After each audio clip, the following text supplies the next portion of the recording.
Hi everyone, Gina with Balanced Body Solutions here, and I wanted to talk with you guys this week about an exercise that tends to get a bit of a bad rap, and one that I actually don't think is as bad as a lot of people want to say that it is, and that's sit-ups.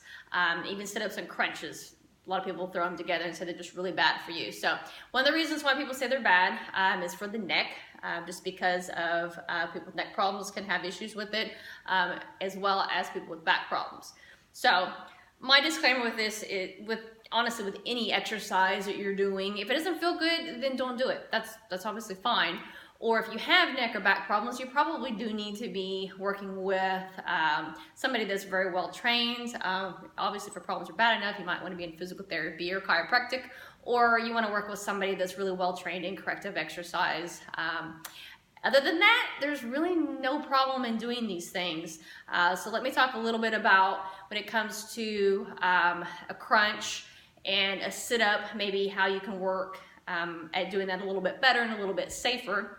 So when you're doing a sit-up or a crunch, you really are only working your abs through a certain portion of the sit-up. So when you're doing the sit-up, the first 30 degrees basically is your abs. The rest of it really is your hip flexors. So do you have to do the whole thing, or should you just do crunches? That's honestly really up to you. For me personally, I do a bit of both, and with my clients, if they do struggle going all the way up, then I just have them do crunches. I think the key with a good crunch is to flatten the back first, get that nice and tight before you actually ever even lift, and then you're just working through here.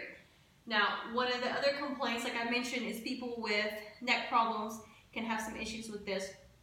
I don't necessarily think it causes neck problems or necessarily makes them way worse. I think it just indicates that maybe we should do some neck strengthening, which kind of goes back to some of the other videos I've put out where you're tucking your chin and you're doing lifts here. So if you're working on that strength, really it's just an isometric kind of position when you're holding your neck there and you're doing a crunch. So it's a safe position unless you're just really jacking your head the whole time you're doing a crunch, which nobody really does that.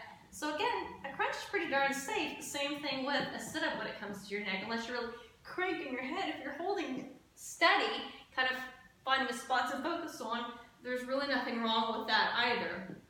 As far as some of the research saying that it really increases a lot of pressure on your spine and your discs, hey, the research is there. I'm not going to deny that it's not true. I just think when I think about the concept of it, you're definitely getting some intra-abdominal pressure increase when you're bearing down. But in general, other than that, I feel like if you're able to kind of control that, go nice and slow, especially control all the way down, I just personally don't think it's that bad for your back. That's just my opinion. But I would say that if you are uncomfortable with it or you're having any struggles with it, then we can try something else. One of the things that I saw on one website that was saying that it was just really bad to do sit-ups, it offered this, which I had to kind of laugh because most people can't do this very well. And that was doing a leg lowering.